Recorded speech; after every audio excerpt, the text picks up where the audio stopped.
Come explore our world of coffee. DeLuna Coffee was founded in 2014 by Ed and Courtney Lemmix alongside their son, Brett. The Lemmixes are Pensacola natives with a passion for coffee, so what better than their Beachin blend, which is just that, Beachin.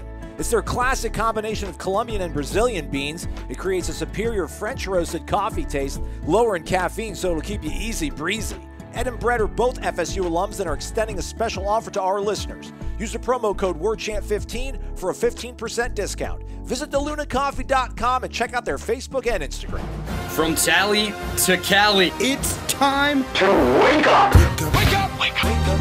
WarChant.com is your ultimate Seminole sports source. And this is Wake Up Warchant, fueled by DeLuna Coffee. Coffee's for closers only. Now here's WarChant.com's Aslan Hajavandi and Corey Clark.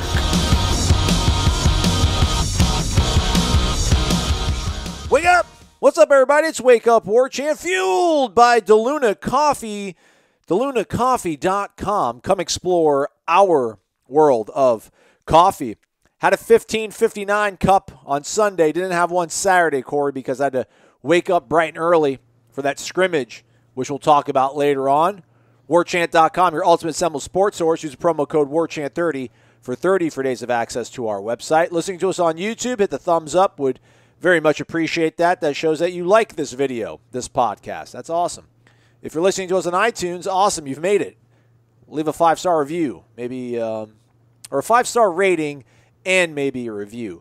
If you've been trying to listen to us on iTunes and have not had success, just search for us again on your iTunes Apple device. Just search for Wake Up Warchant. You'll see two results. One of them should have a DeLuna Coffee logo on it. Tap on that one, subscribe to it. You don't have to subscribe. Don't unsubscribe to the other one. Keep that because it should work eventually at some point here. But in the meantime, just tap on the one with the DeLuna logo, and you'll be good to go. Everybody that's sick of me saying that, buckle up. Probably going to say it at the top of the show for like the next 2 months. So, I don't know, maybe you just tap like 15 seconds fast forward on your podcast. But then you would maybe miss me asking Corey Clark how he's doing. Corey Clark, how are you doing? I'm good, buddy. I'm a little tired. A lot of basketball, a lot of traveling, a lot of walking in downtown Indianapolis. But just got back from the nightcap, the USC-Oregon nightcap. And now I'm talking to you. So nice. Doing well, buddy. No scooters? No scooter life with you and Brady in downtown Indy?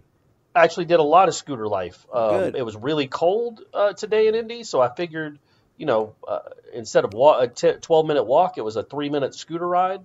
So that's what we did. I unlocked those bad boys, and we were scooting all over the city. Let's go. Were you able? Can you do two scooters on one phone? Yeah, exactly right. Group ride, buddy. Group ride. So yeah, it worked out. And especially after the nightcap, the USC game, we left the arena at like 11:54, and we were in the elevator at the hotel at like 11:59. Nice. Yeah, it's 12:14 a.m. right now as we record this. So this is like a real true back to our roots Wake Up Warchant. Yeah, it is, man. It's actually, we can actually say it's Monday. Yeah, and we're out here grinding. We are out here grinding for you folks. All right, well, let's get to it then. Florida State's season falls short of, I guess, what a lot of people were hoping for. I certainly was hoping for more than a Sweet 16, but I'm not angry. I'm not disappointed in the way the season went. Maybe disappointed in the way they looked on Sunday, if that doesn't make me speak out of both sides of my mouth. I think you can be disappointed about how they played against Michigan on Sunday, but then not be disappointed really with how the season went, because I think ultimately what we had seen the last, 4 weeks kind of, was encapsulated in what happened against what I think is a really good Michigan team. And I don't want to, do the whole doff your cap to the other side and suck up to them too much. But, man, Michigan looked really good. They seem to be on a little bit of a different level, a different plane than Florida State was. And I don't know how much more talented they are than Florida State, but they seem to play with more urgency, more crispness, more togetherness is something that Leonard always likes to talk about. But that ultimately was the case. 76-58. You lost the number one seed in your region, so no shame in that. No, I mean, I agree with you. It's the way they looked. And again, Michigan doesn't turn anyone over. I think they ranked like in the 330s out of 350 teams as far as forcing turnover rate. Yeah. But Florida State just handed them 10 anyway in the first half. Just like, here you go. We're not shooting well anyway, but we're just going to hand the ball to you. And I feel like the first half was when the game was that was when the game was won or lost for Florida State. And it was, I wrote about it after the game, and everybody go check that out on Wake Up Warchant. Along, by the way, with scrimmage observations, baseball stuff. Not a great weekend all around. The baseball team, that was alarming how bad the pitching was this weekend. Those last two games. But either way, going back to basketball, I feel like that's where people are, where their heads are right now.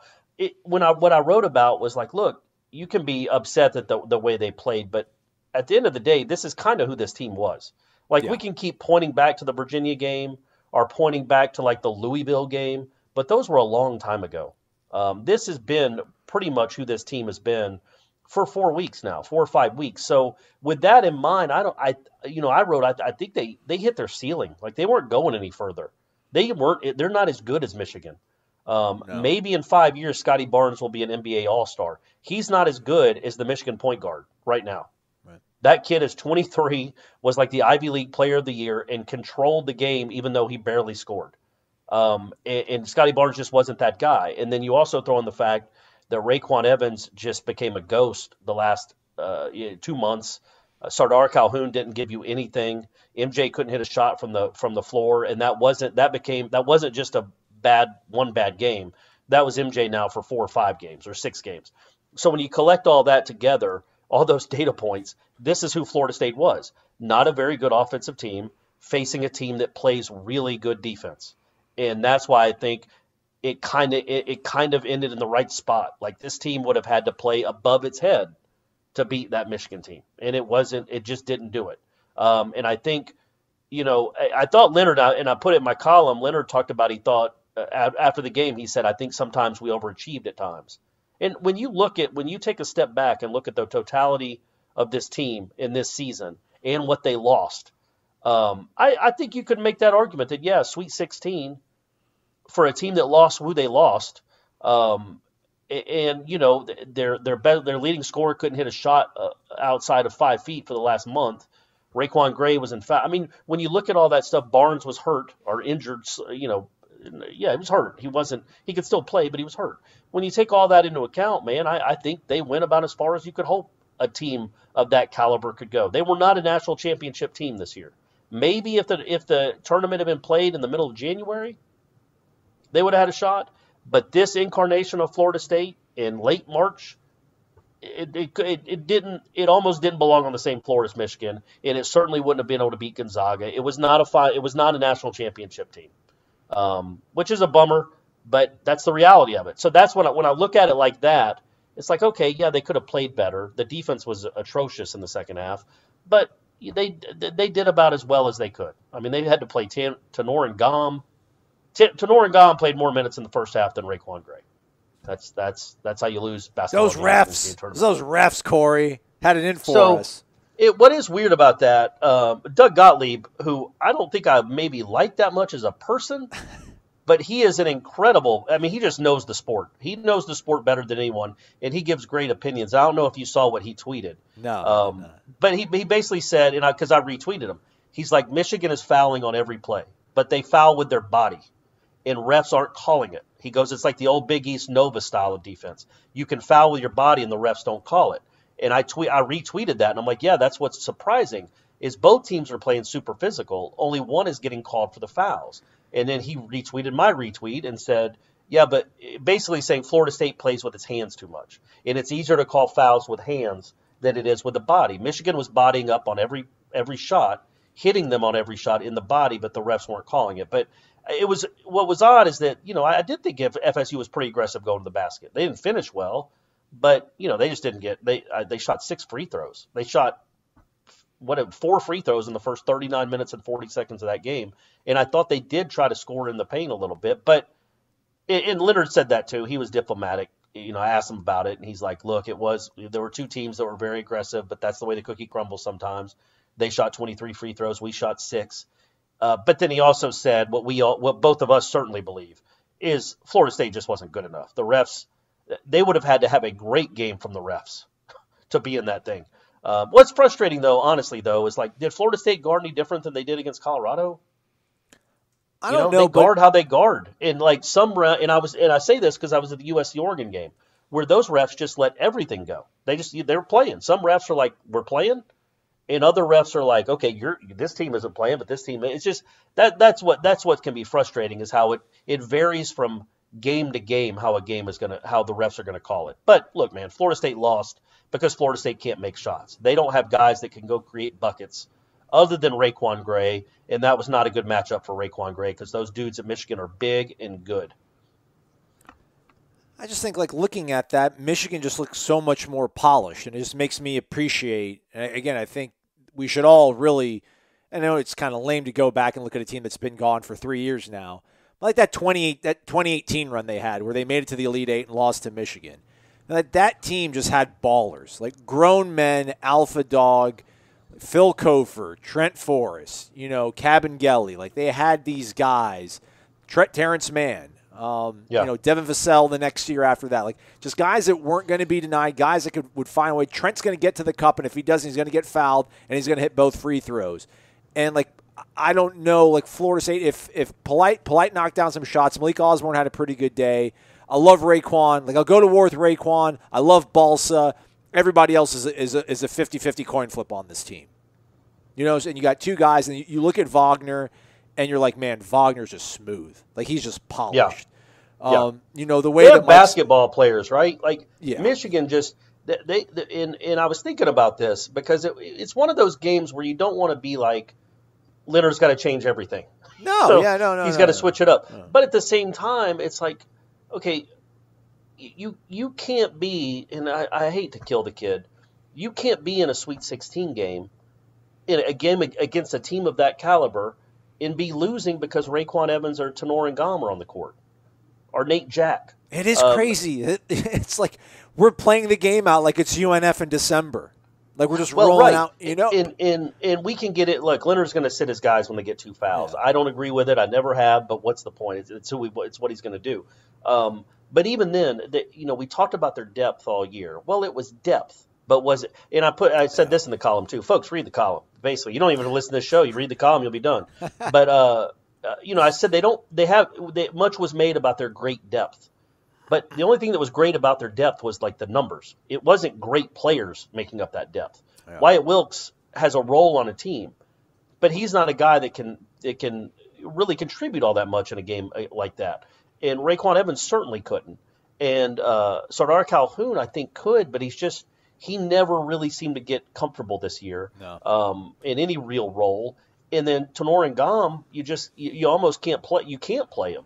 Next year he might be awesome. They develop big dudes, but this year at that point you can't. It's just hard. It's hard to do that, and it was. I think when you looked at Michigan, they had big dudes that could pass. They did not get frazzled when people guarded them closely. I think they had 9 turnovers for the game. A couple of those were late. One was with the walk-on, so they controlled the game. I mean, they shot 69% in the second half. And it wasn't like they were making a lot of incredible shots. They were getting to the basket. That point guard's terrific. And then they were also the big kids could pass to each other. Dickinson's as good as advertised. But you could tell they just had like ball players. And I think Florida State's and that's what I was going to bring up when I talked about when you think about what if Hamilton changes anything at all. Look, I think I've always thought this was kind of a stopgap year. You don't lose when you're Florida State. You don't lose 2 lottery picks and Trent Forrest, and then go to the Final Four the next year. Typically, they would have just had to shoot lights out. But they can recruit now with the best teams in the country. They have the number 2 recruiting class in the country coming in next year, behind by the way, Michigan, which is great. And I also think again, if you put Caleb Mills on that recruiting class, the transfer from Houston, Florida State would probably have the number 1 recruiting class in the country. Yep. They got dudes that can play. Caleb Mills can go get you a bucket. If you go watch his highlights on YouTube, he does not have to be open to shoot. He's shooting over dudes that are in his face, that are closing out. He is a tough shot taker and maker. Florida State didn't have any of those guys on this team. Yes, that's what I was trying to say. Yeah, I mean, right, Scotty Barnes maybe at times, but they don't have Michigan had dudes that could make tough shots or make tough passes and be strong with the ball, and Florida State just didn't. Now, I just think that's, and when you see that difference in class in these two teams, I wonder if moving forward, does Leonard shorten it at all and say, you know what, I'm not playing 11 guys. I'm not playing 10 guys. I'm going to find 8 guys that can play, 7 guys that can play. 4 guys might be league guys, like NBA guys, and we're going to ride with them. because Michigan didn't play a ton of dudes. And they lost their best player a month ago or 3 weeks ago, whenever that was. But they have they didn't run in 10 or 11 guys. And I just wonder the way he recruits now, if maybe something like this, a game like this where, he's just got guys that I thought were a little bit overmatched. And it's okay to play them for 6 minutes against Virginia Tech or Georgia Tech or whoever. But, man, when another team's going on a run, you need dudes that can answer. And too many times it seemed like the wrong guys were on the court to do that. Yeah. To your point, though, man, the guys that he's bringing in, this sets up for pivoting your philosophy if you want to. We've seen him change. We've seen him that could be like what Leonard 3.0. I mean, what we're at right now is, or maybe that would be like 4.0. Because you obviously had what he had to rebuild, and then the 12 team that won the ACC championship was a little bit different, and then obviously when he started getting Beasley and Bacon and Isaac, and this now kind of a different iteration of things. So I wouldn't be against it, but yeah, at the same time, I'm not going to demand it. To your point, it was a stopgap, man. Like this team maximized pretty much where they could get to, where they would be. They were one of the. I mean, shoot, I feel like how many teams in that were left playing in the Sweet 16? How many of them were like lined up with chalk? It was like Florida State and Michigan. Yeah. It was like the 1-4. Everybody else kind of lucked out or snuck by somebody and got favorable matchups. I mean, Florida State had to kind of go the hard way to try to get to the Elite Eight, and they fell short and they ran into a really good team. Yeah, and that's the thing, too. One. Like, Houston hasn't played a single-digit seed. Yeah. Houston's played like a 15, a 10, a 12, and an 11. And they're playing an 11 tonight, and if they win that game, or 12 against Oregon State, if they win that game, they'll be the first team ever to go to a Final Four without even playing a single-digit seed, like not even a 9. So that some of it's the luck of the draw. And Florida State, like I said, always seems to get a little bit unlucky in these tournaments as far as having to play. The 1 seed never gets upset for them. But I wonder, and I might do a story of this, a column on this, because I think Florida State's at this point now. Like, I think this was the last year, in my opinion. I mean, you can't – the NCAA tournament is just a luck of the draw and matchups and everything. But this, to me, feels like the year where you're okay with a Sweet 16. Next year, maybe not so much. Like, you got to start taking that next step. Again, it's not like Hamilton's going to get fired if they keep getting to the Sweet 16. But you want a little more for this program. And I wonder, when you look at these teams, all the teams that have made the Final Four in recent years, all the teams that have made national championships, have they done it playing, 8 guys or 9 guys 15 minutes a game and nobody over 26? Or is there more of a commonality where, they have 2 guys that play 33? Because, I wonder, and I'm not, and again, it might sound like I'm being too reactionary. I just wonder if this feels like he's bumping his head on the ceiling playing this style.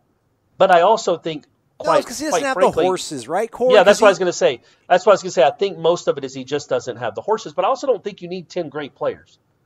You need, and I do think, and I think it's coming, by the way. I think the Mills kid's going to be the guy. And if Raekwon Gray comes back, I mean, I'm telling you, I think they're a top 5, top 8 team in the country. But you got to have some defined roles about who, and I say that, you're right, man. Like last year they did the same thing. Yeah, and last year's team could have gotten to the Final Four. Yeah. I just thought maybe this year the bench wasn't as good, clearly. You're right. So maybe when you don't have the guys, maybe not. Maybe you don't have to always play 10 or 11.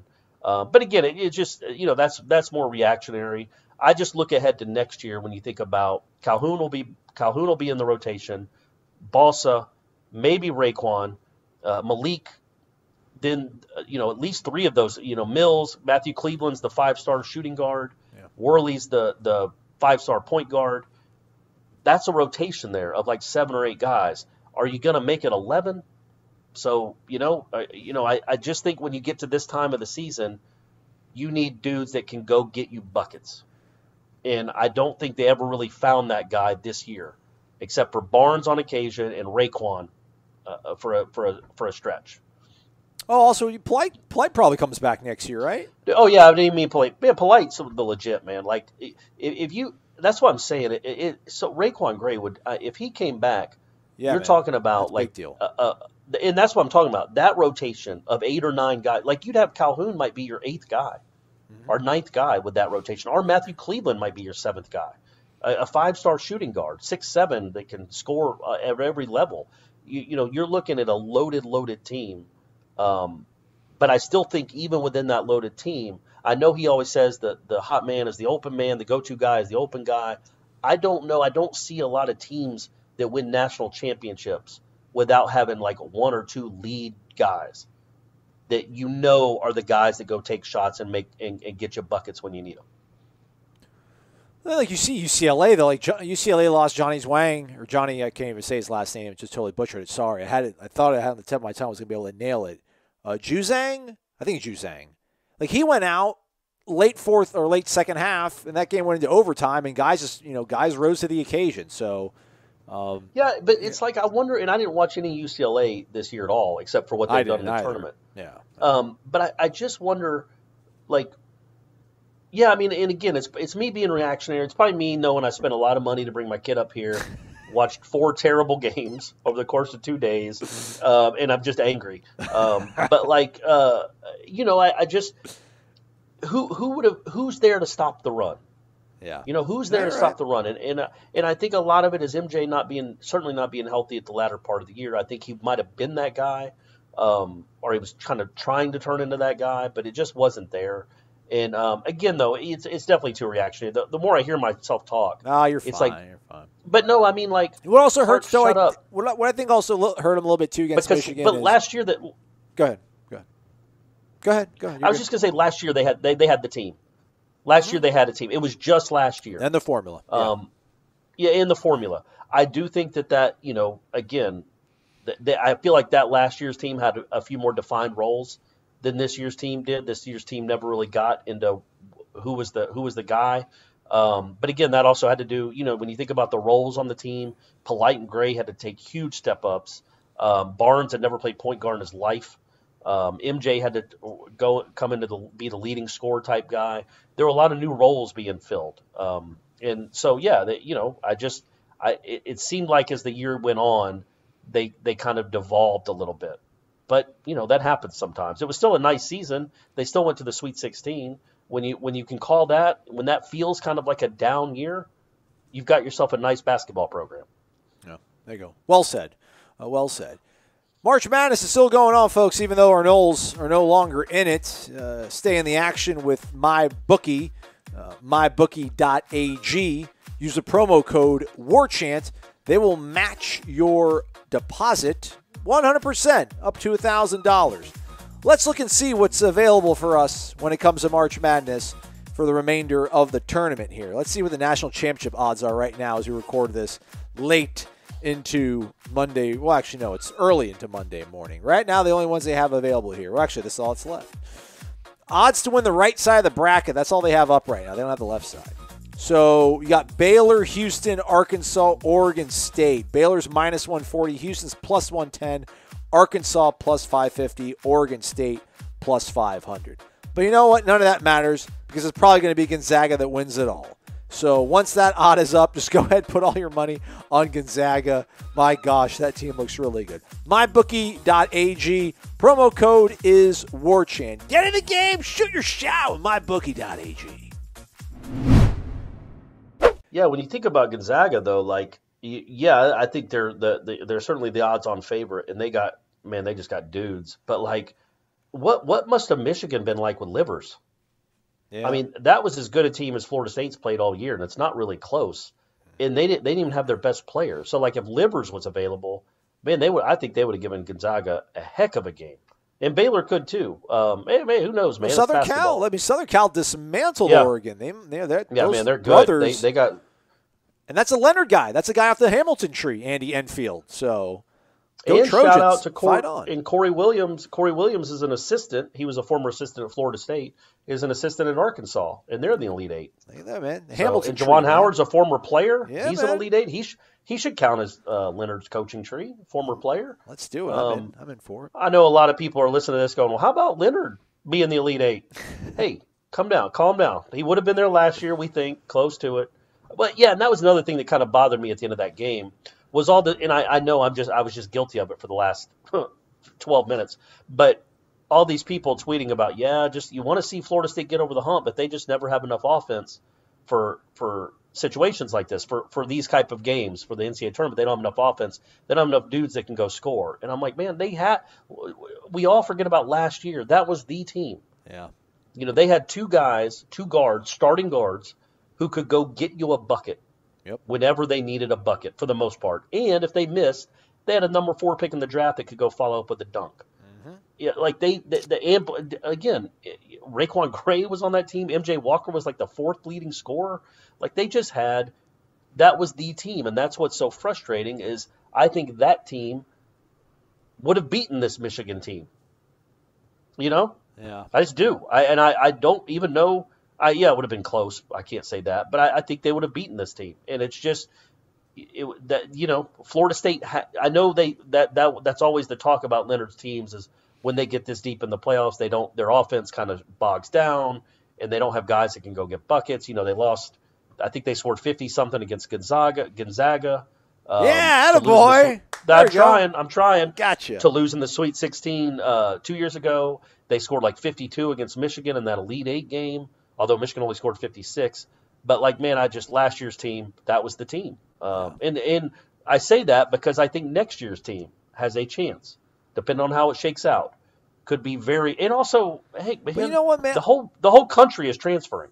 Yeah. So there might be a point guard that transfers in that's unreal. There might be a guy like Michigan, 2 of their players are transfers. Yeah. So 2 of their best players, 2 of their top 6 guys are transfers. So, we don't know what this Florida State team will look like next year. We know there's a lot of talent coming in, though. See, I don't want to be the old head on the show, and we got to pivot to football here because it is late. I also got to edit all this. I don't get to just go to bed after this is over. Right. I gotcha. But, man, I don't know. Part of it, though, why I have like that affinity for that 18 team is that so much of it's like homegrown. Like it's not one and dones. It wasn't transfers. It was all homegrown guys. It was Kofor. It was Trent. Devin to a small degree. Cabangeli to a small degree. There were some transfers. Obviously, they had like Angola Rodas and PJ Savoy. But those guys filled roles. It's just going to be kind of weird to see this team kind of be comprised of one and done guys and transfers. Like the homegrown aspect of last year's team was awesome because it was Trent and it was Devin. And it was to see those guys come up and grow year after year. Raekwon to a small degree. That's the thing that really is what has made this team so entertaining to watch. But I wouldn't mind watching them for one more game or a whole nother weekend if it takes guys that are only going to be on campus for 6 months, and so be it. I'm not complaining about it, but the romanticism of the sport is always cool when you got guys that have been around here for a while and you've developed this whole chemistry and this identity. Everyone is bought in. Not that Scotty hasn't bought in, but Scotty Barnes. We hardly knew ye. Good luck to you. Hey, he might announce he's coming back, buddy. MJ might. MJ didn't close the door. I think that was him just not wanting it to be official. I think they would be stunned. Caleb Mills might be like, what? No, what? No, I'm transferring back to Houston. Can I play? Can I still play in the Final Four? I think for the people that don't know, at the press conference, somebody did ask MJ if he has a senior year. Does he think he's coming back? And he said he'd get back to Tallahassee and talk it over with the coaches. But again, that would be a stunner.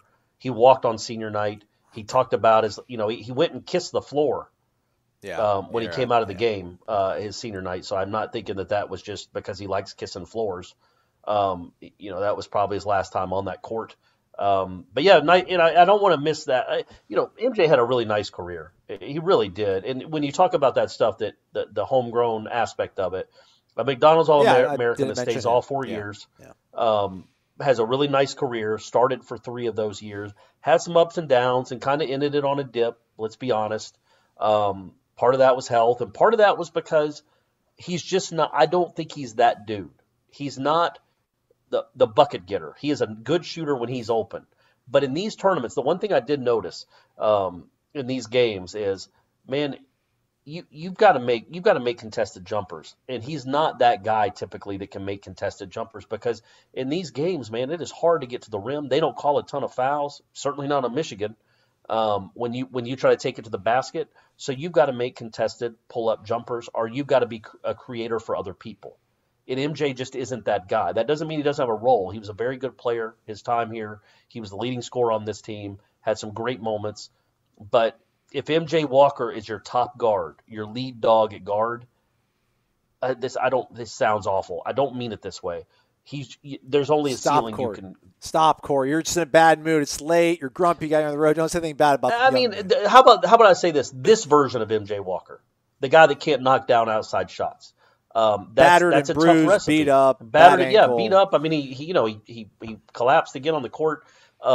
Brady was like, oh no, because MJ's his favorite player. I'm like, he'll probably be back in the game in a few minutes. And I'm not saying MJ's not doing that for show. No, I think the initial pain is debilitating.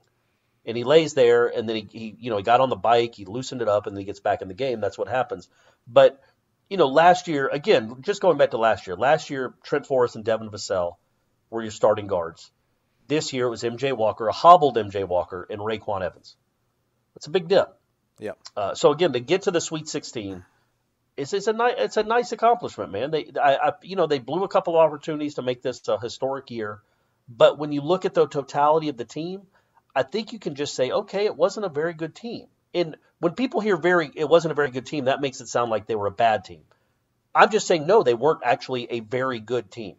They weren't a great team. They weren't great. They were very good, man. They were one of 16 teams. Only 8 teams are left now, man. Of 300-something teams in this 68-team tournament, man. Like I don't understand the angst. Not that you have angst, but there's people that have angst. I don't understand it. They weren't quite the caliber of the last 3 years. Because you look, man. The way they finished the regular season, the way they finished up injury wise. Like I said, this current incarnation of this team. What we saw, these 3 games in the tournament, and really the 5 postseason games they played. Well, 6 if you want to go back to the Notre Dame game.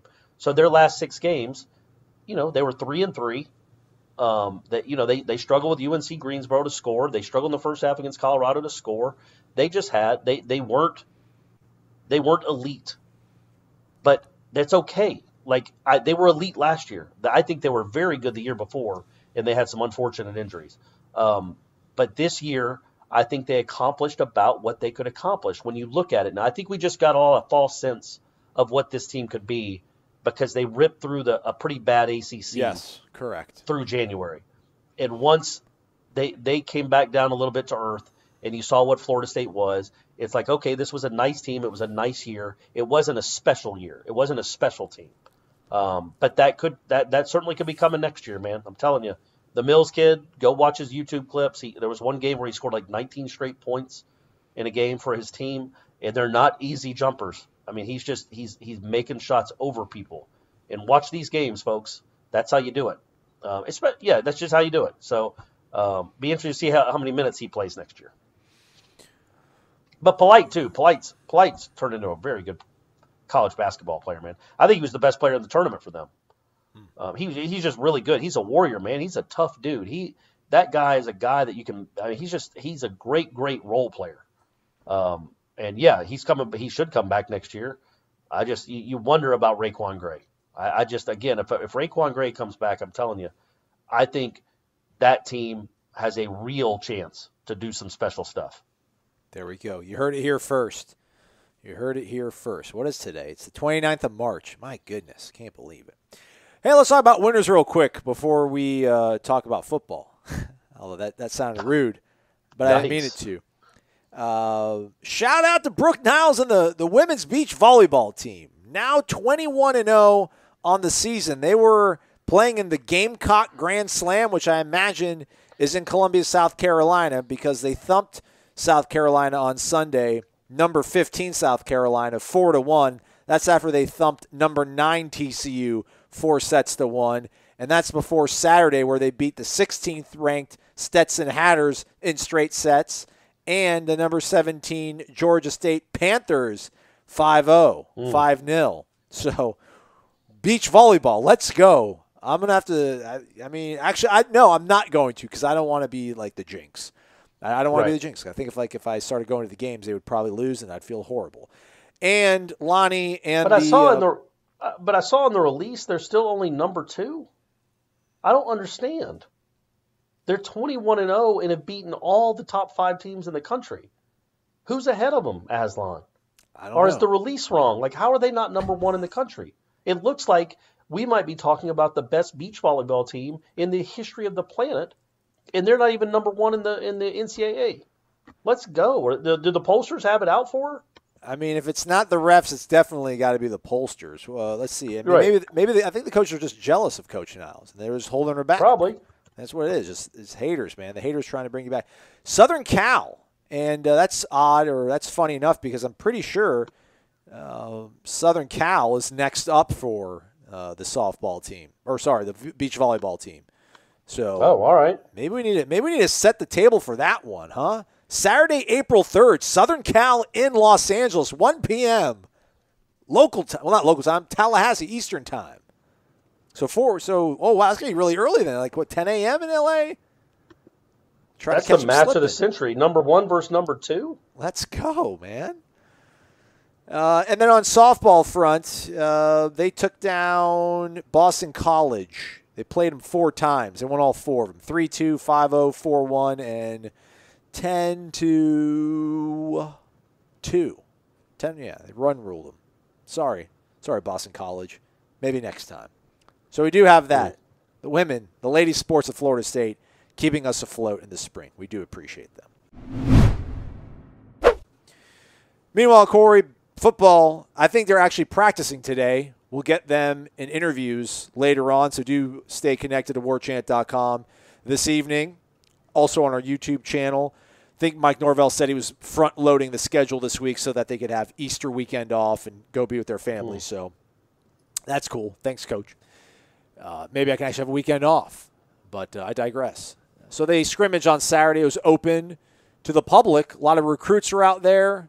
I was there. Gene Williams, founder and administrator of warchant.com, and our lieutenant, managing editor, Irish O'Fell, were also out there. Had my binoculars, Corey. I think I'm going to be that guy now. I'm going to be that nerd. I'm going to watch the entire game through my binoculars now. Or maybe, actually, I don't know. Maybe I shouldn't say that because I don't think I can see, like, their nostrils from the press box. But we're sitting in the stands, 20, 30 rows up, probably in the seats that Danny from Zaxby's has, probably sitting in his seats, best seats in the house.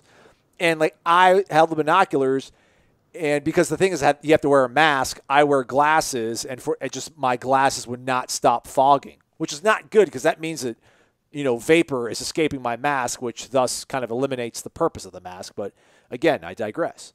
So I took the glasses off, can't see anything in front of my face, so I had to put the binoculars on. But, like, I could see, like, the pupil of Jordan Travis's eye with the binoculars and Mackenzie Milton. So it made me kind of get a different appreciation for how the quarterbacks played, which was not all that great, but nonetheless, I think that, Mackenzie is starting to get a little bit of a better feel.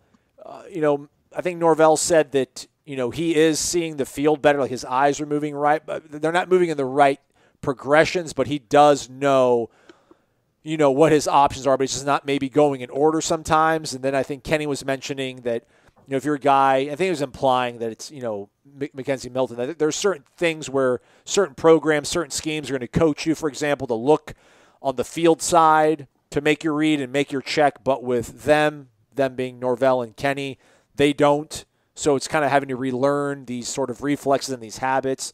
And again, man, they're 60% of the way through spring, so let's not panic too much.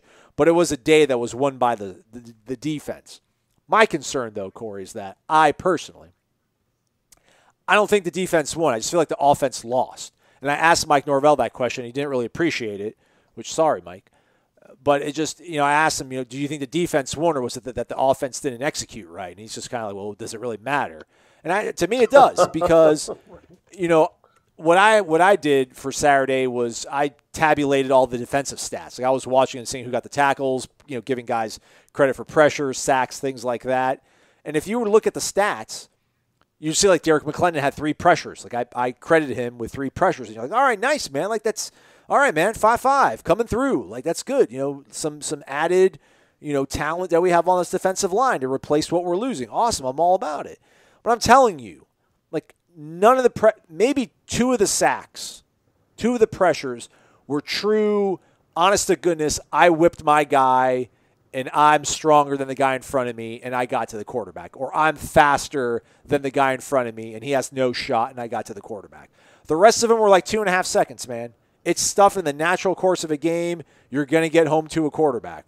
But probably in a real live game, the quarterback's going to have the ball out of his hand or he's going to be running down the field. And that was something that Kenny said that the quarterbacks are doing too much of. They were trying to look for the big play. They didn't check down a lot. And so that's why this concept of the defense dominating, which they ultimately did. I think the offense maybe scored a touchdown. I think Jordan Travis led them to a touchdown maybe on the second drive of the scrimmage. Otherwise, yeah, man, just they didn't look good. And I'm not panicking, man. I'm not sounding the alarm. But this offense did not look all that good. But hey, it's against your defense, so maybe take some solace in that.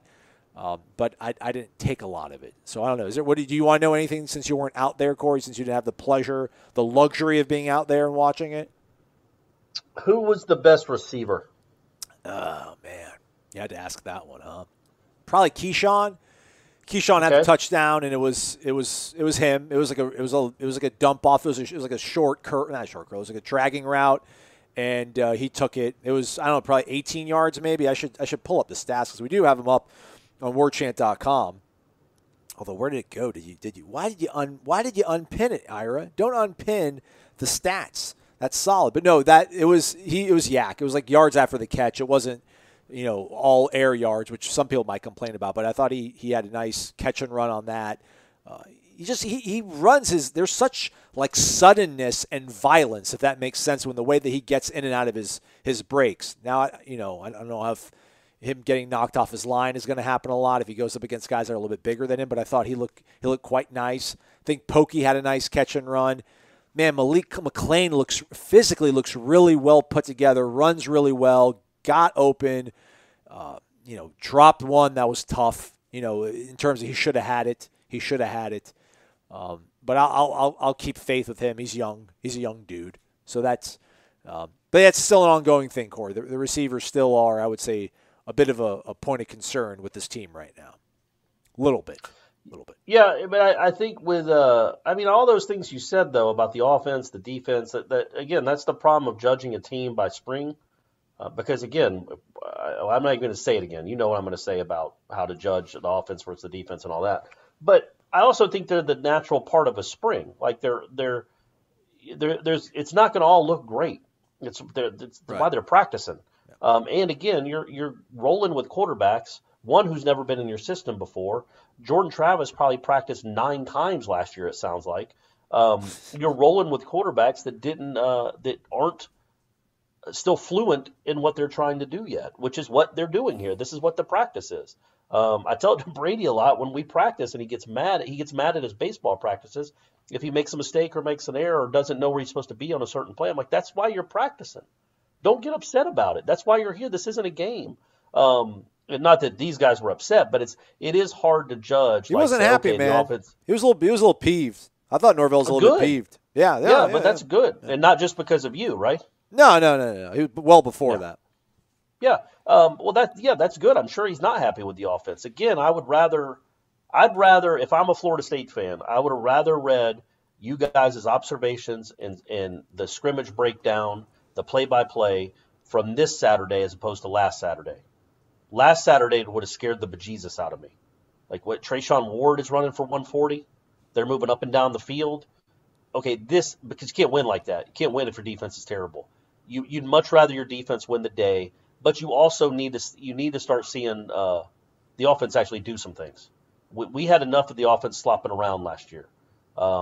So I wish, man, this is a complete non sequitur. They didn't slop around too much. I mean, when Jordan Travis out there, they looked all right. I mean, they looked all right, man. They didn't look like Memphis. They didn't look like Memphis. Yeah, when Memphis's offense was rolling, they weren't putting up 50, except for against Duke.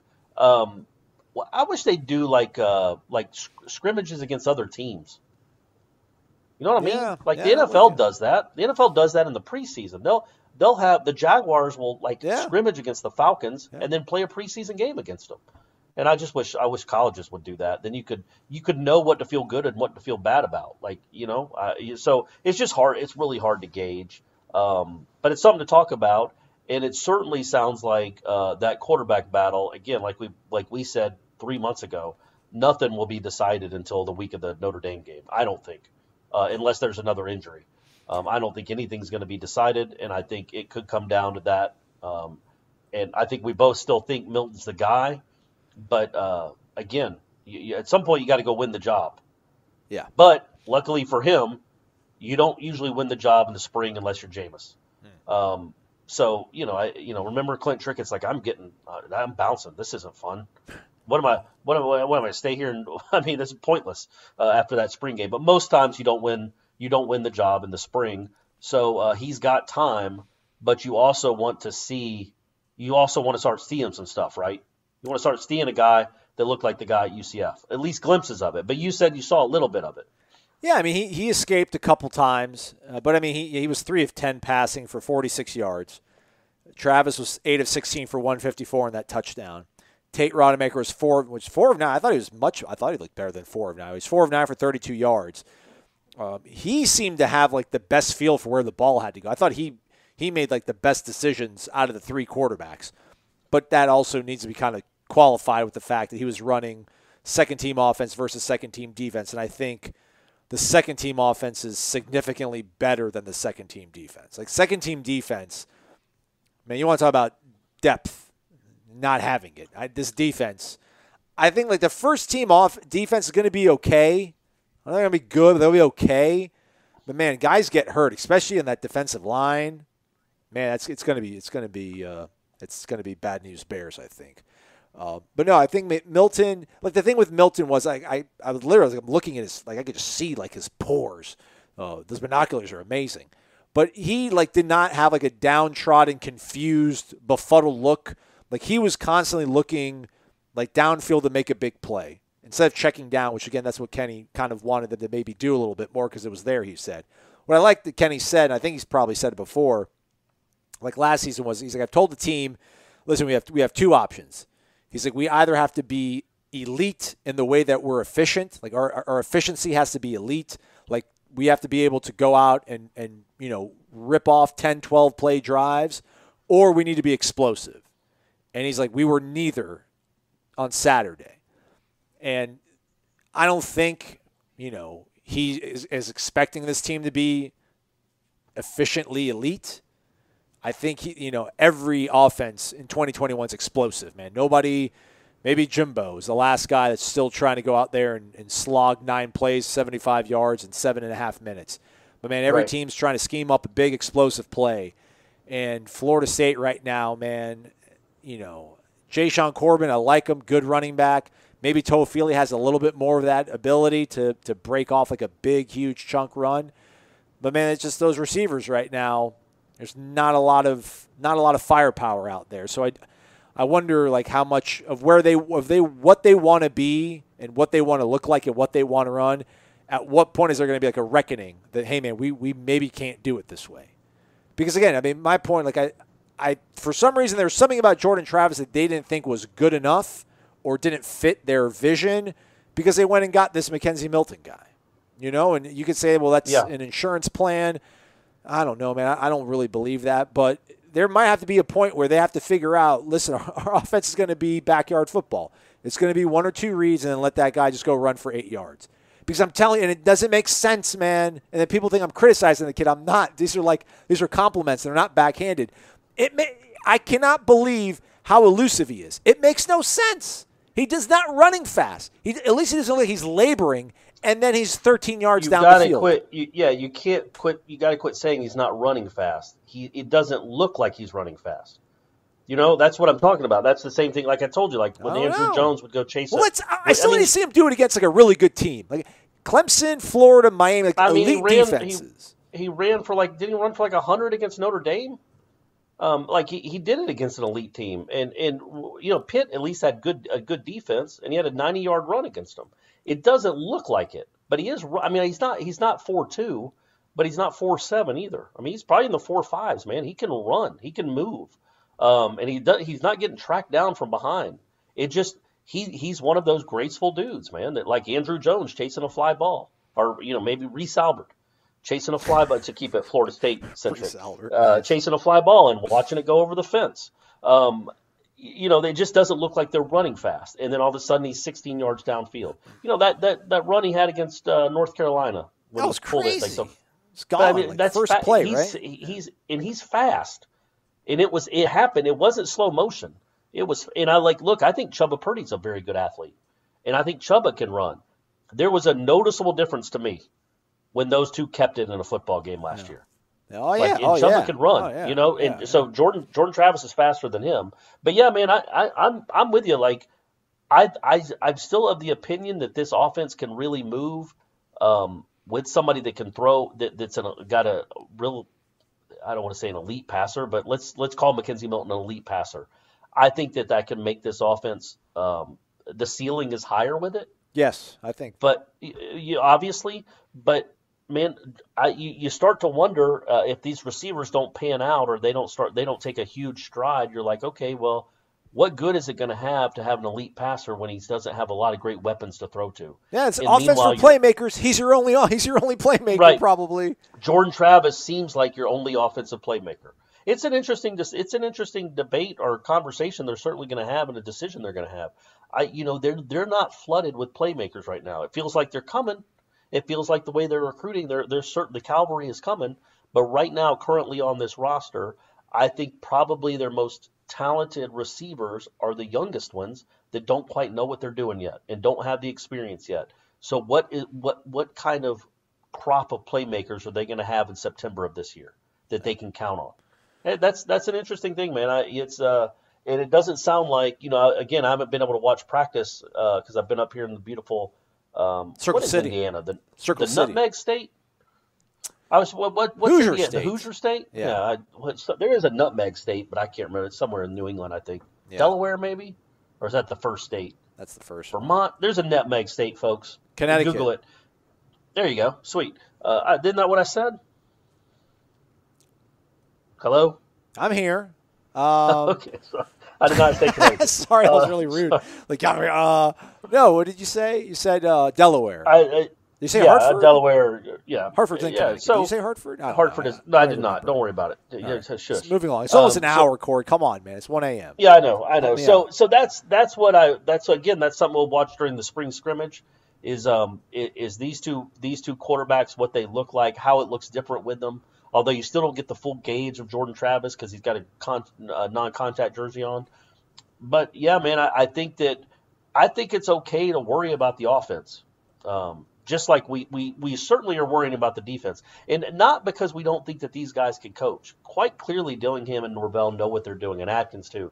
They can put together an offense. They've got a history of it. But man, it just doesn't seem like they have a lot of great weapons right now. And that's a concern. It's a concern, I think, certainly going into Notre Dame. It's certainly a concern at the end of March 2021 is what this receiving core is going to look like. Who of these guys is going to be able to make plays on a Saturday? Because it doesn't sound like you've been overly impressed with any of them. I haven't. But I guess, your best case, so I guess what you're maybe hoping for is that, Devontae Love-Taylor comes back, your best offensive lineman. He's not out there right now. You maybe get that transfer offensive tackle. Although, again, man, I just don't know what caliber of player you're going to be getting after spring football is over. It feels like you're getting a guy that either lost his job somewhere else or fell on bad terms with his coach, which, is that personality going to be the kind that's going to fit into your team? Not to say that sometimes coaches aren't wrong. They're not, coaches can be wrong and be bullheaded about stuff, and guys can leave and do better where they're at. I think that's what you're hoping for with these South Carolina kids. But man, maybe if you get an offensive tackle transfer that's above average, you pair him with Devontae Love-Taylor, or you throw Devontae Love-Taylor on the inside. You like Maurice Smith. Hopefully he stays healthy. Dante Lucas, hopefully kind of continues to grow. Robert Scott's coming along kind of nicely. Maybe you're not smash mouth, but maybe you can really rely on your run game a lot, at least enough to the point where defenses have to really respect that, and that perhaps opens up your passing game a lot more when you do have guys that maybe aren't as explosive because defenses have to worry more about the run game. That's what I feel so intriguing, though, man, because they love to run the ball. That's what this whole offense is predicated on, is running the ball. Well, man, if you want to be a running offense, there is no better weapon to have than Jordan Travis as your quarterback. Yeah. It just isn't. Yeah. I mean, that they averaged they had 3 straight games of running over 200 yards with him as the starting quarterback. One against North Carolina, the other one against Notre Dame. It was 96 yards. 19 carries, 96 yards, 5.1 average, and a touchdown. Against Notre Dame? Yeah. Yeah, and I think he was sacked probably a couple times. So he probably ran for like 115 against them. He is a weapon if you're trying to run the ball. And that's what I just, again, it's going to be fascinating, man. I think we all thought that it was definitely Mackenzie Milton. Like, that's why he's here. You don't transfer to Florida State to hold a clipboard for, not that anybody does that anymore. You don't transfer to Florida State to hold an iPad for Jordan Travis. Well, they went to him, man. Like, he put his name in the portal. They contacted him. He didn't contact Florida State. They contacted him very first day. Now you're looking at it, and it's like, it's not a surefire thing. And we're not just saying this, folks, for like ratings. Like, let's do this quarterback battle for the next 5 months. I mean, you guys are going to turn us off after a while. I can't talk about this for the next 6 months. But man, I'm serious. Like, I think it's a real competition. It's not a Jameis versus Coker competition. This is a legitimate, real. Not that wasn't a real competition, but we kind of knew who was going to win that battle as soon as we saw the spring game. This is legitimate. And this isn't Smag Everett Golson, what you're saying. It's not Smag Everett Golson. Sure. Or Smag Jameis. Yeah. This is real. And a lot of it could be predicated on what kind of offense they want to have. Are we just going to be a smash mouth, run it 70% of the time with our great dynamic running quarterback? Is that what we want to do? Or do we feel like this guy, the new guy, knows the offense well enough? It is making these receivers so much better and getting it on them quicker that we want to run it this way. Like, they're going to have to make that decision of what's going to move the ball the best and score the most points, which, if you didn't know, is kind of the job of a lot of offensive coaches. That's kind of what they're tasked to do, is to figure out the best way to score points and move the football. So we'll see. We only got 6 more months, 5 more months until we know. What's funny, Corey, is that at no point we did like a 20-minute video wrap-up, Gene, Ira, and myself, and like at no point am I thinking about the health and the durability of Jordan Travis. It's not even coming across my mind. And then Gene's the one who brings it up. Gene's just like, I can't help but think anytime I start getting excited about Jordan Travis being the starter quarterback, it's just golly, I hope he can. And, as we're sitting here talking about it, I mean, I'm sure maybe a couple people are yelling at their phone or their device like, hey, man, he's got to stay healthy. Yep. And, yeah, I mean, that's the thing. I was on a run there. I'm like, maybe I should divest in McKenzie and LLC and put some money down on Jordan Travis. But that's obviously something that you have to kind of worry about. And, he's not getting hit in spring, which is good. He doesn't need to get hit. To Kenny's point, or I think Norvell's point, he's seen all these guys get hit, so no need to open them up to that stuff. But yeah, and that's true. And I was actually thinking about that as I was talking about him. Is like, it's not like you can expect Jordan Travis to stay healthy a whole year. I mean, it's one season. Right. We shouldn't hold that much against him. But I mean, it's the truth. You can't just expect that. Because we don't have we don't have the history of him doing that, of staying healthy or being able to stay healthy. So, again, man, I just think it's a really neat, kind of fascinating competition because there's such different quarterbacks.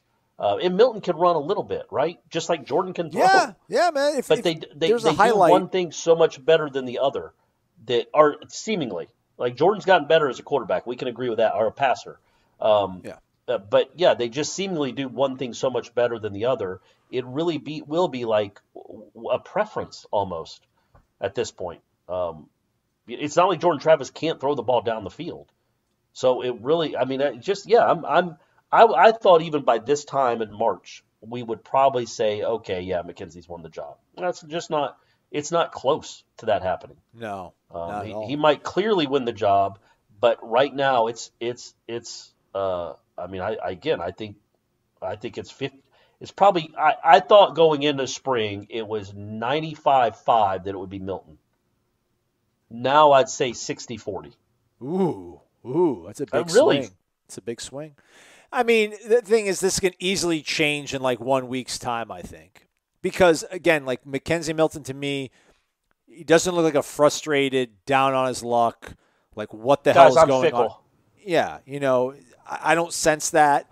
Again, man, I know it sounds crazy. People are like laughing at me probably. I'm laughing at myself somewhere in the innards of my soul. But, man, like, and like Norvell's actually, I got him back in my good grace when I asked him about the fact that the way McKenzie was like looking at the field. It's I think he's getting better at it.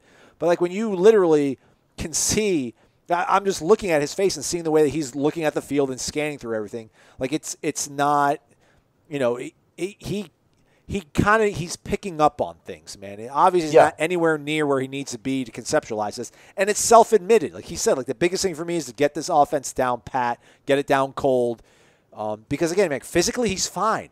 I mean, physically he's running around fine. Like he cut there again. If you watch the video highlights that the school provided for us, it's up on our YouTube page.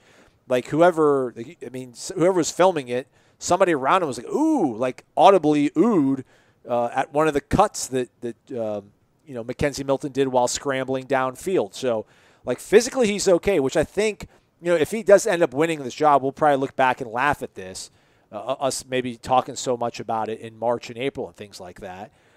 But, man, like the knee was the biggest concern, and I don't think that's anywhere. I mean, I think he's past it. I mean, I don't think that's hindering him at all. Maybe it'll change when he's live, and maybe because he doesn't have to really worry about it as much because he's wearing the green jersey. But, man, physically he's fine. The throwing motion doesn't bother me because it does come out quick, man. And when he knows where he's like when he's locked in on it, it comes out fast and it sizzles, man. So like he's going to be fine physically. It's just him getting more comfortable with this offense. But while he's trying to do that, man, Jordan Travis is also getting better pretty much every single time we see him too. So it's a good problem, as I like to call it, Corey. A good problem. Yeah, and I'm serious. Like the people listening to me, I was already badmouthing. I basically just at the beginning of the show said Leonard Hamilton should scrap his whole game plan and start coaching different because of one loss with an inferior team. Like that, his team just wasn't as good as Michigan's. Next year's team might be. And now I basically was like, yeah, Jordan Travis is going to win the job. Unless I see Mackenzie Milton complete 3 straight passes in the spring game. And then I'll be like, you know what? Milton's going to win a Heisman. Yeah. Like, guys, I go back and forth. I fluctuate all the time. My opinion changes with each breath.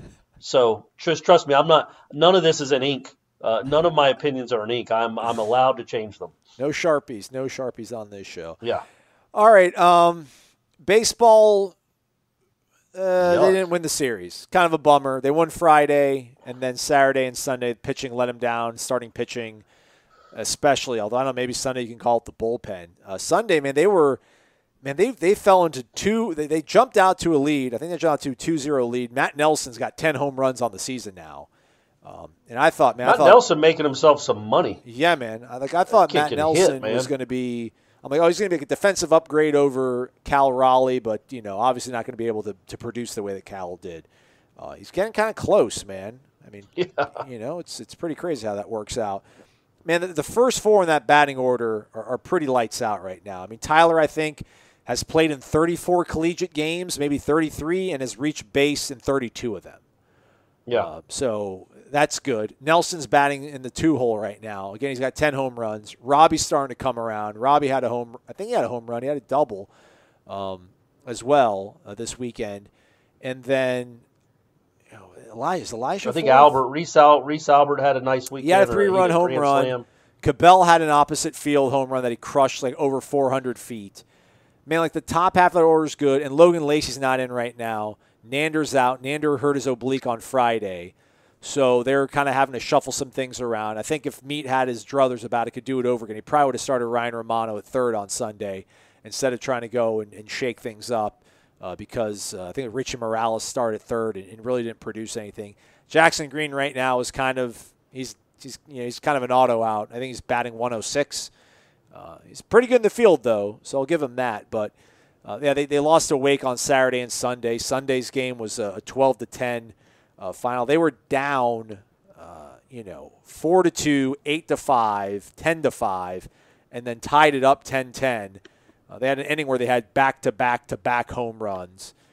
Reese had a 3-run homer earlier on, but the pitching just was not good at all.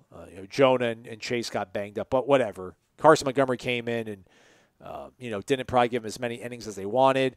It's baseball, man. It's March. I'm not going to panic. Still think the team's going to be okay. Again, my point is I think the first 4 guys in the lineup right now are hitting really good. Hopefully Cabell, now he's cut his hair off. Maybe that's the reverse Samson thing. But I think once Nander gets back, Logan Lacey comes back, and it's baseball and it's FSU baseball. There's some guy right now that we're not talking about that's probably going to get put in that lineup is probably going to end up playing third base or DHing, because I think the Messick thing, that's over with, I think. I don't him as a hitter, I'm saying. Pitcher, he's still lights out. I think him as like your DH is probably kind of coming to its end. The White Crowell thing isn't, though. Crowell, man, that kid's awesome. But there's some guy on that team right now that we're not even talking about that I bet by May we're going to be like, oh, this guy's come on. He's been a revelation. So they'll be all right. It sucks, though, man. Don't want to lose any series, especially at home, especially teams that are not ranked when you start getting a good thing. That's it's baseball. You can't lose. It's a bad series loss because you gave up. I mean, you scored 10 runs on Sunday and you lost to Wake Forest, who's not very good this year. And that's the issue. Your pitching let you down. Your pitching's been mostly terrific, but it let you down. Connor Grady didn't even get through the second inning. Yeah. And then our man on Saturday, Hubbard what did he get to the third? Messick was awesome. Then the starting pitching really took a downturn, and that's a problem. But there were some good developments on the pitching staff. Crowell, who had 3 hits on Sunday, also pitched in relief. And again, Meat thinks he's got one of the best arms on the team, and he just hasn't been able to pitch much. Well, he won in the third with 2 strikeouts. That's good to see. Tyler Ahern on Saturday pitched really well. I think he pitched 3 innings and didn't give up a hit. Yeah. That's another guy that they're trying to get into it. So there are nice things that you're starting to see, but you also need to win games. It's good to develop things, but it's a shortened season, and you're still that Pitt game. You're still 12-8, so nothing is guaranteed. Postseason isn't even guaranteed. You can't lose games to Wake Forest when you scored 10 runs. That's a bad loss. And on Saturday you scored 7 runs and lost. Those are bad losses to a not great team. You need to go ahead and win the series when your offense does what it did those last 2 games. But it might just be a blip. You hope it's just a blip because you do believe in those arms. They are very good, and you just hope that that was a one weekend kind of anomaly. But yeah, man, there is a chance now. You start looking at that offense and you're like, all right, man, if Cabell can be productive. And then Logan Lacey's a big deal. If you can get him back, Nander was finally starting to hit, and then he gets hurt. If you get your starting lineup back, you start to think, okay, this is a nice team. Now it's not Vanderbilt. Oh my goodness! Gosh, they're Gonzaga. They're the Gonzaga of baseball. It's incredible. It's incredible. For the people that don't know, why is that Rocker guy still there? Why is Kumar Rocker still there? Leave. Not only is he still there, he's not even their best pitcher. Yeah. Al Leiter's kid son, is their best pitcher. And so they might literally have the 2 best starting pitchers in the country are on their staff. And they also have it's Vanderbilt.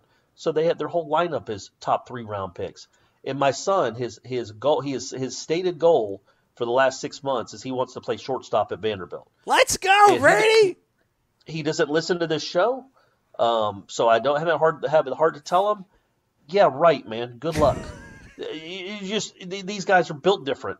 Brady, if he practiced really hard, might be able to play college baseball somewhere. Maybe if he developed a work ethic and tried. But these guys are they're major leaguers. It's nuts. It is. It's like Gonzaga. Zaga. Dang it! I did it. It's all right. Hey, I've been doing well. I'm still trying my best. It's a tough habit to break. But yeah, man, Vanderbilt's just nuts. And so you watch Florida State play, who's a good team. If Florida State, if they get on a nice run in May, they could make Omaha. But then there's Vanderbilt. And you're like, well, that's almost a different sport. And it's kind of like, I bring it back to basketball. It's like watching, like you said, Gonzaga basketball and Florida State basketball. Florida State's a very good program and had a good season, finished in the top 16 in the country. Gonzaga's different. It just looks different. You know what I mean? Yeah. It's almost like they're different caliber players. They're different sports almost with what Gonzaga's doing. And I say that, and they'll probably lose on Tuesday to USC. And then Andy Enfield will be in the Final Four. At least the Gators got swept, and they lost in 14 innings on Friday. That was a beautiful thing. So I saw that. And then a quick shout-out to Terrence Mann. Scored a career-high 23 in the Clippers win on Saturday. Oh, shoot. Is that did he reset his career high? I think he had a good game a week or so ago that we forgot to mention. Yeah, he tore you guys beat apart. The Hawks. The Hawks had a 23-point lead in the third quarter, and they put in Terrence Mann and Luke Kennard, and all of a sudden the game was like they outscored them by 31 points the rest of the way. So yeah, he scored 21 against the Hawks, and then 6 days later he broke that career high with 23 in another win, and then Dwayne Bacon scored 26 Sunday night in their. I think they lost to the Lakers, but he scored 26. Now the Magic don't have any players left; they traded them all. But that's good to see those guys getting some play. They're real NBA players now. They're like established almost. Like Terrence Mann is a commodity. So man, yeah, and again, I know that doesn't. It's like okay, who cares? We're talking about Florida State, but all that matters when you're recruiting the athletes that Florida State's recruiting, and having guys like Terrence Mann, Malik Beasley, name them, Jonathan Isaac, all these guys that are Patrick Williams. If they do well on the NBA level, that helps recruiting. That's just how life works. So it's always good to see guys like Bacon and Mann have these kind of have these games. And Terrence Mann might have himself a nice long NBA career. Man, he does a lot of things, and he's a pretty darn good shooter now too. Yeah, I think I retweeted something like a year ago or so where like one of the guys that covers the Clippers was saying that teams were calling around asking about Terrence Mann, and they're like the Clippers value him as high as like a lottery pick. Like they think that highly of him. And that was before he's really, obviously come on the scene here strong this season in these last few weeks. So yeah, it's going to be interesting to see what they do with him. They just traded for Rondo, but it'll be interesting to see what they do with him in the playoffs because he's a 20-minute a game guy now. And they love him on defense. He rebound. I mean, you guys know, you remember Terrence Mann. He does all those things. And like Aslan said, it felt like they were missing that kind of guy. Not that there's a ton of Terrence Manns running around, but they missed those kind of guys on this year's team. Bringing it all back to the beginning of the show. Look at that. And I do want to say it was a good season. And I should have said this at the top instead of like going into my whole reactionary nonsense. I am appreciative of all these guys that I'm here talking to you in a hotel room in Indianapolis, having just watched 4 college basketball games with my son. These guys are the reason I got to do that. I wouldn't have been here otherwise. But also to all the players and all the coaches that went through a season unlike any other to make this happen, to get through a season. It didn't end the way you wanted it to, but 25 games is better than 0 games.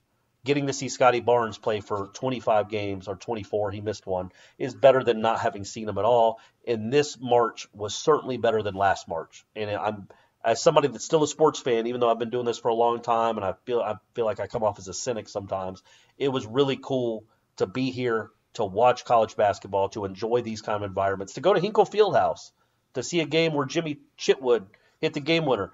All because these guys made all these types of sacrifices to have a season and to be good enough to get to the Sweet 16. So very much appreciated.